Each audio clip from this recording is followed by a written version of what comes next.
मतदान जागरूकता का नया नियम बना है दोस्तों। अगर आप विपक्ष के किसी नेता से हंसकर मिल भी लिए ना, तो आपकी देश सेवा अमान्य हो जाएगी। जी हाँ, शायद ये बात क्रिकेटर रिंकू सिंह नहीं समझ पाए थे कि देश में उस पार्टी की सरकार है जिसे लोकतंत्र से कोई मतलब है ही नहीं। जी हाँ, जिन्होंने आईपीएल में 5 सिक्सर मारकर गुजरात टाइटंस की हवा निकाली थी, आज खुद क्लीन बोल्ड हो गए। और किसके हाथों? हमारे निष्पक्ष चुनाव आयोग के हाथों।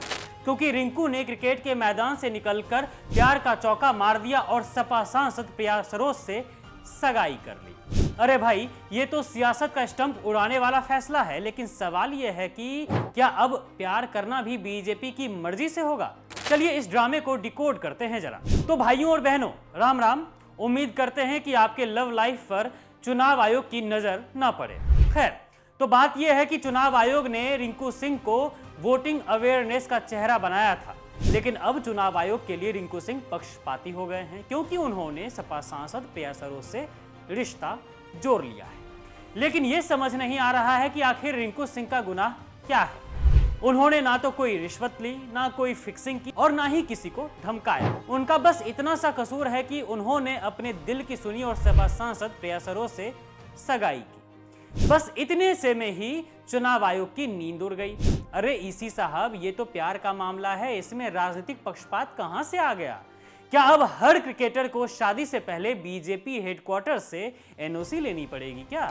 चुनाव आयोग का मानना है कि रिंकू का अब किसी राजनीतिक दल से जुड़ाव माना जाएगा, क्योंकि उन्होंने एक सांसद से रिश्ता जोड़ा है। अरे भाई, रिंकू तो केकेआर से भी जुड़े हैं, टीम इंडिया से भी जुड़े हैं, सिर्फ सपा सांसद से ही नहीं जुड़े हैं ना। वो तो बैट से सिक्सर मारते हैं, वोट से थोड़ी ना मारते हैं भाई। लेकिन नहीं, हमारे निष्पक्ष चुनाव आयोग को लगता है कि सगाई के बाद रिंकू अब सपा का झंडा लेकर रैलियां करेंगे। वाह, क्या दूरदर्शिता है ना। लेकिन सवाल गंभीर है, अगर रिंकू की सगाई से पक्षपात हो सकता है, तो क्या हर सेलिब्रिटी को अब अपनी पर्सनल लाइफ का हिसाब इसी को देना होगा? क्या रविंद्र जडेजा को टीम इंडिया से निकाल दिया जाएगा क्योंकि उनकी पत्नी बीजेपी नेता है? या ये नियम सिर्फ उन लोगों के लिए ही है जो गलती से विपक्षी पार्टी से रिश्ता जोड़ ले? और अब बात करते हैं असली मास्टरमाइंड की, मतलब मोदी सरकार की।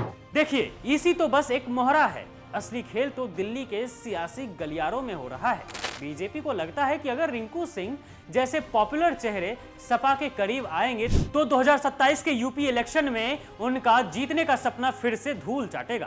तो क्यों ना रिंकू को ही निशाना बनाया जाए?